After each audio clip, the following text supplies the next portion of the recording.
नमस्कार दोस्तों, मैं ए के महेश्वरी उत्तमान साई एस जी के पीसीएस नौकरी अड्डा में पुनः आपका एक बार स्वागत है। साथियों, मैं बायोलॉजी का आज जो पार्ट 3 लाया हूं, इससे पहले 2 और 1 डाल चुका है और यहां पर 2 पार्ट 3 है, तो इससे पहले आपको 2 और 1 लाजमी सी बात है कि होगा ही होगा। तो आप उससे पहले देख लीजिए, फिर इसको आप देखिएगा, आपको बहुत ही मज़ा आएगा। तो यहाँ पर आज हम देखेंगे कि सेल के कितने टाइप होते हैं, मतलब कि कितने प्रकार होते हैं सेल के। तो जैसे कि सेल के जो प्रकार कितने होते हैं, इसके हम नेक्स्ट कुछ स्लाइड में हम देखेंगे। लेकिन इससे पहले कुछ, जैसे कि मैं दूसरा जो लेक्चर था उसमें मैं आपको 11 पॉइंट तक मैं पढ़ा चुका हूं और यह मेरा 12 पॉइंट है। तो इसमें हम पढ़ेंगे सीलिया और फ्लेजला के बारे में। तो सीलिया और फ्लेजला क्या होती है? तो सीलिया और फ्लेजला कोशिका के हेयर लाइक स्ट्रक्चर होती है। कहने का मतलब ये आपका कोशिका है, तो इसके यहाँ पर इस तरह से देखिए, ये आपका क्या है कि यह कोशिका के हेयर लाइक स्ट्रक्चर है। आप इसे भी देख सकते हैं कि ये जो आपको स्ट्रक्चर जो दिखाई दे रहा है, यह कोशिका के ऊपर बाल जैसे एक स्ट्रक्चर होती है। इसी स्ट्रक्चर से कोशिका रिमूव करती है, मतलब कि हलचल में रहती है, और प्लस में इसके अगल बगल में जो भी जो द्रव युक्त पदार्थ होते हैं वह इसमें अपने तरफ यह अवशोषित कर लेता है और अंदर में दे देता है, जिसके कारण अंदर की कोशिका काम करना स्टार्ट करते रखता है।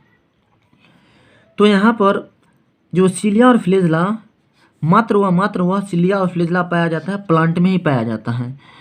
सीलिया और फ्लेजला कोशिका के बाहरी आउटर पार्ट में पाया जाता है। जैसे कि साथियों, मैं आपको स्ट्रक्चर में भी दिखाने का प्रयास किया, और एक बार और देखिए कि जैसा कि यहाँ पर है आउटर पार्ट में है। फिर यहाँ पर सीलिया एंड फ्लेजला कोशिका को हिलने डुलने में मदद करती है। कहने का मतलब कि कोशिका जब तक एक्टिविटी नहीं करेगी, वह कैसे बाहर से जो भी फूड है उसको अंदर लेके जाएगी और वह राउंड करेगी। तो ये जो आपका सीलिया और फ्लेजला है, वह कोशिका को हिलने डुलने में मतलब कि एक्टिविटी प्रदान करती है, रिमूवल करने में यह एक्टिविटी प्रदान करती है, तथा जो सेल को मोशन प्रदान करती है। कौन? तो सीलिया एंड फ्लेजला। यदि सेल के बाहर कोई पोषक पदार्थ होता है तो सीलिया और फ्लेजला उसे चूस लेती है, अतः यह फीडिंग का भी काम करता है। कौन? तो सीलिया एंड फ्लेजला। फिर यहाँ देखिए कि फ्लेजला और सीलिया है, तो फ्लेजला है वह सीलिया से बड़ा है, मतलब कि या तो हेयर स्ट्रक्चर लाइक होते हैं, मतलब कि बाल के समान पतला होते हैं, लेकिन उसमें भी पतला कौन है? तो सीलिया और फ्लेजला बड़ा है।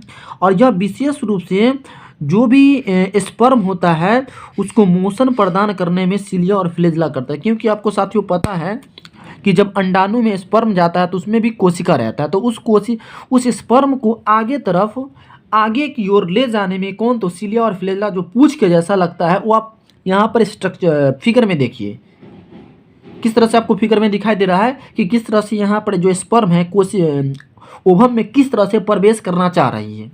तो उसका किसका काम है? तो सीलिया और फ्लेजला का काम है कि एक स्पर्म को मोशन, ओवरी में जाने के लिए एक मोशन देना।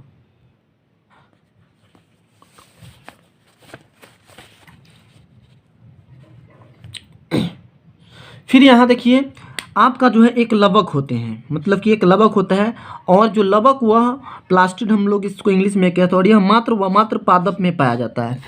जबकि आपको वहाँ पर मैं आपको बताने का कोशिश किया था कि सीलिया और फ्लेजला ओनली वन एनिमल में पाया जाता है, जबकि जो आपका ये जो है ये क्या है कि आपका लवक ये क्या है कि आपका ये पादप में ही ओनली पाया जाता है।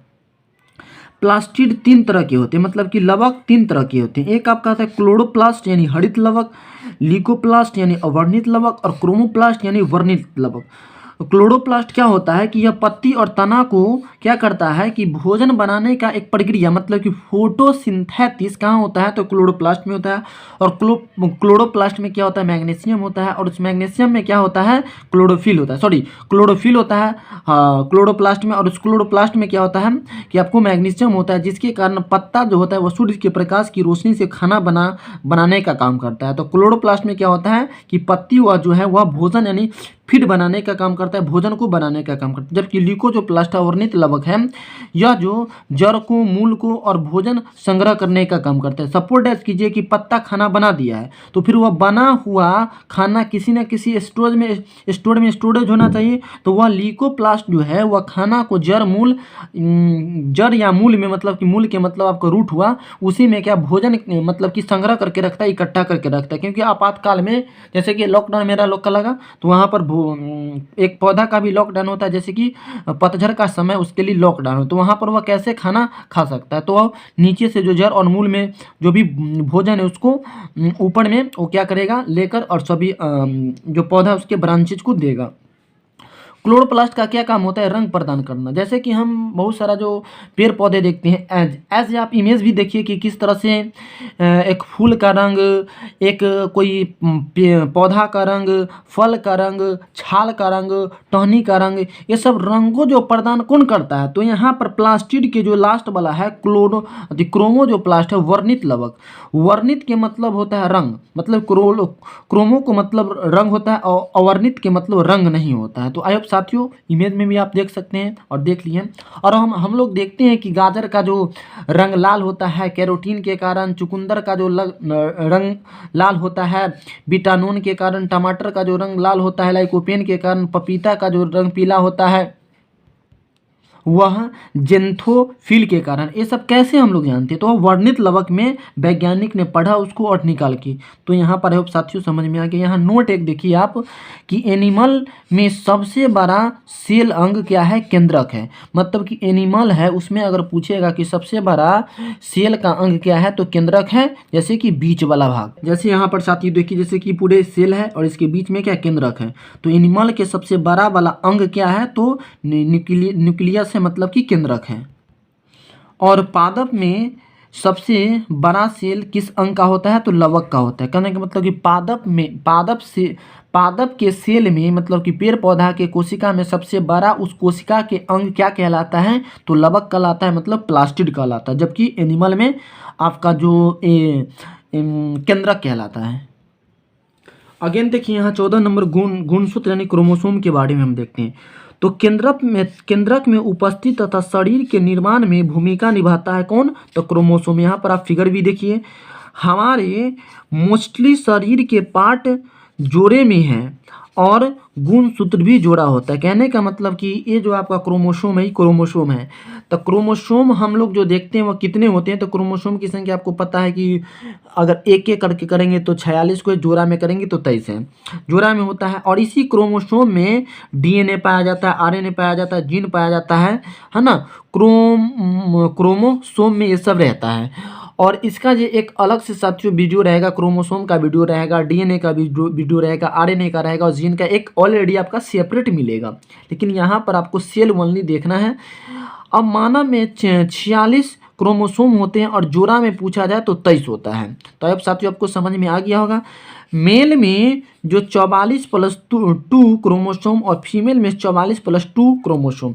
ऐसे कैसे, जैसे कि साथियों कि यहाँ पर हम देखते हैं कि 44 और 44 जो है यह फीमेल में एक और मेल में एक कैसे होता है। जैसे कि अगर फीमेल का अगर किडनी खराब हो गया और कोई मेल का किडनी लगाना है तो लग जाएगा। लीवर अगर ख़राब हो गया मेल का फीमेल में लगवाना है तो लग जाएगा। अगर उसका आँख खराब हो गया फीमेल का मेल में लगवाना है तो लग जाएगा। कहने का मतलब कि मोस्टली जो होता है 95% जो पार्ट होता है मेल और फीमेल का मैच करता है, जिसके कारण यहाँ पर 44+44 दिया गया। लेकिन यहाँ पर 2 प्लस 2 जो दिया गया है, ये जो आपका 44, ये बात आपको समझ में। और ये जो आपका जो 2 जो दिया गया है यह किसको दर्शाता है, तो एक्स और वाई को दर्शाता है। कहने का मतलब कि एक्स एक है और वाई एक है, लेकिन यही फीमेल में जो है वह एक्स 2 हो जाता है। तो क्या होता है कि यही एक एक्स, यदि एक्स इस फीमेल वाला एक्स से मिलता है तो बच्चा जन्म लेता है। लेकिन इसमें से एक यदि वाई वाला जो जीन है मेल का यदि फीमेल के एक्स से मैच करेगा तो वहाँ पर लड़का जन्म लेगा। तो आई होप साथियों इसको विस्तृत मैं रिप्रोडक्टिव सिस्टम में देखेंगे। फिलहाल इतना ही। आप यहाँ देखिए, यहाँ पर 24 फीमेल में जो भी क्रोमोसोम होते हैं उसको हम लोग कहते हैं ऑटोसोम कहते हैं, जबकि ये 2 वाला को हम लोग ओसोसोम कहते हैं। यहाँ पर साथियों ये आप स्ट्रक्चर थोड़ा देख रहे हैं, जैसे कि यह आपका माइक्रोकॉन्ड्रिया हो गया, गोल्गी काय हो गया, वैक्यूल्स हो गया, सेंट्रोसोम हो गया, एंडोप्लाज्मिक रेटिकुलम हो गया, राइबोसोम हो गया और लाइसोसोम हो गया। तो इस सब का फंक्शन आपको पता ही है कि माइटोकॉन्ड्रिया का क्या काम है कि खाना शोषण करना है, गोल्गी काय का काम क्या है कि ऊर्जा का निर्माण नहीं ट्रांसपोर्ट का काम करना है, वैक्यूल्स का काम है कि पानी पहुंचाना है और इसका काम है कि ऊर्जा उत्पन्न करना है, इसका काम है प्रोटीन बनाना है, इसका काम है कि कोशिका को मतलब कि चिपके नहीं देना, मतलब कि इसको बिल्डिंग के जैसा पिलर के जैसा काम करना है। राइबोसोम प्रोटीन निर्माण करता है, लाइसोसोम सबको स्वच्छ करता है, मतलब कि खराब चीज़ को यह मारने का काम करता है। तो यहाँ पर नोट में हम कुछ और देखेंगे, जैसे कि यहाँ पर क्रोमोसोम का स्ट्रक्चर में मेल तथा फीमेल में 44 जो डिजिट है, स्त्री तथा पुरुष के 95% अंग मैच करता है। जैसे कि यहाँ पर साथियों फिर जो नेक्स्ट है कि किडनी हो गया या लीवर हो गया या आँख हो गया, हाथ हो गया इत्यादि का फीमेल वाला मेल में अक्सर मैच कर लेते हैं। मात्रा जो अंदर आता है वह दो, मतलब कि एक एक्स और एक वाई। फीमेल में जो होता है दोनों एक्स में ही होता है, जो कि जनन अंग में इसका बहुत ही महत्वपूर्ण भूमिका निभाती है। सेल के बारे में 15 नंबर में देखेंगे। सबसे छोटा अंग अगर पूछा जाए कि सेल का, तो आपका माइटोकॉन्ड्रिया बोलेगा। सेल का पूछेगा सबसे बड़ा, लेकिन ओवरऑल देखा जाए तो कोशिका सबसे छोटा है, लेकिन कोशिका में भी क्या अंग है, तो जिसके कारण वहाँ पर हम बोल सकते हैं कौन सा अंग जो होता है सबसे बड़ा, सबसे छोटा इकाई हम लोग कह सकते हैं क्या चीज़ का, सेल का। सेल सबसे छोटा इकाई है। कौन सा अंग एनिमल में, कौन सा अंग प्लांट में होता है, इसके हम लोग अंतर को देखेंगे। अब यहाँ पर साथियों हम देख लेते हैं कि जैसे कि यह कुछ पिरामिड हम बनाने की कोशिश किए हैं कि ये जो आपका है एनिमल सेल में क्या क्या पाया जाता है और प्लांट सेल में क्या क्या पाया जाता है और दोनों में क्या क्या पाया जाता है। तो एनिमल सेल में एनिमल का जो सेल होता है वह गोल होता है, जबकि प्लांट का जो सेल होता है वह लार्ज और चौड़ा होता है। उसके बाद एनिमल सेल में जो वैक्यूल्स छोटा होता है, मतलब कि रसधानी, मतलब कि पानी रखने का टंकी छोटा होता है, जबकि आपका पैर में बड़ा होता है। इसका कारण यह हो सकता है कि बड़ा पैर, मनुष्य से पैर का साइज बड़ा होता है।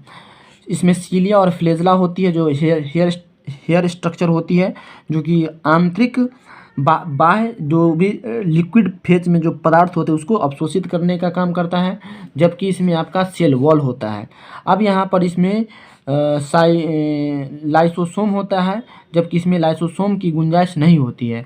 अब यहाँ पर हम देखते हैं कि इसमें प्लास्टिड होता है, जो हरित लवक कहलाता है, वर्णित लवक कहलाता है और अवर्णित लवक कहलाता है। जैसे कि मैं आपको पिछले के स्लाइड वाले जो था इन्फॉर्मेशन में उसमें बताने का प्रयास किया। अब इस दोनों, जैसे कि एनिमल सेल में और प्लांट सेल में दोनों क्या क्या होते हैं हम उसका यहाँ देख लेंगे। तो यहाँ पर झिल्ली दोनों में होता है, माइटोकॉन्ड्रिया दोनों में होता है, राइबोसोम 80S दोनों में होता है, एंडोप्लाज्मिक रेटिकुलम दोनों में होता है, गोल्गी बॉडी दोनों में होता है, केंद्रक दोनों में होता है, सेंट्रोसोम दोनों में होता है। जैसा कि मैं आपको पिछले के कुछ स्लाइड में ही बताने का प्रयास किया।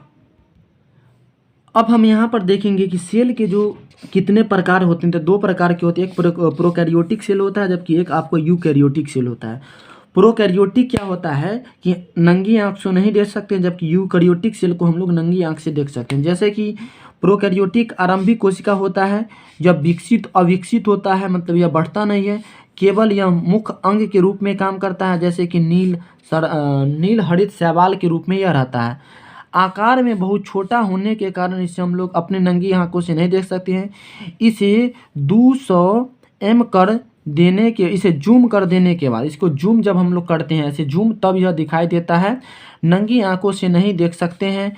जीवाणु जैसे हो गया, विषाणु हो गया, ईस्ट हो गया, है ना, प्रोटोजोआ होगा, पैरामीशियम हो गया इत्यादि, ये सब जो हो आपका जो प्रोकैरियोटिक सेल के अकॉर्डिंग आता है। अब हम देखेंगे यहाँ पर कि जो यूकैरियोटिक सेल है इसके भी 2 पार्ट है। एक आपका है एनिमल यूकैरियोटिक सेल और एक आपका प्लांट यूकैरियोटिक सेल। तो हम लोग प्लांट यूकैरियोटिक सेल और एनिमल यूकैरियोटिक सेल में देखेंगे। तो साथियों यहाँ पर आप ध्यान दीजिएगा कि जो प्रोकैरियोटिक सेल में इसमें छोटा से छोटा सेल जैसे कि एक कोशिकीय जीव वाला, जैसे कि पैरामीशियम हो गया, जीवाणु हो गया, विषाणु हो गया, इसमें हम एग्जाम्पल दिए, उसका जो सेल होता है वह विदाउट माइक्रोस्कोप को नहीं देख सकते,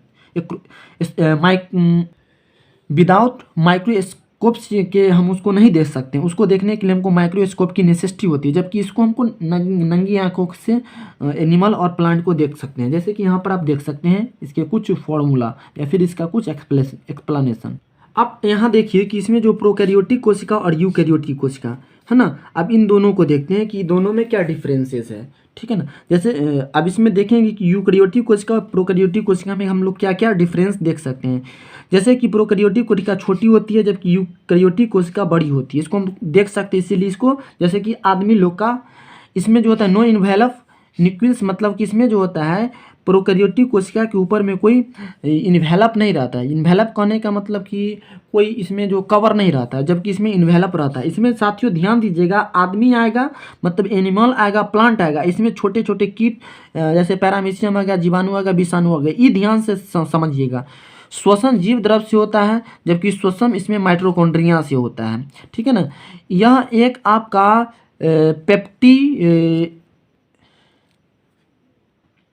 यह आपका पेप्टिडोग्लाइकेन नामक से बना होता है, जबकि इसका जो भित्ति बना होता है एनिमल का, यह सेलुलोज के बना होता है, विशेष रूप से प्लांट का, ठीक है ना। और इसमें जो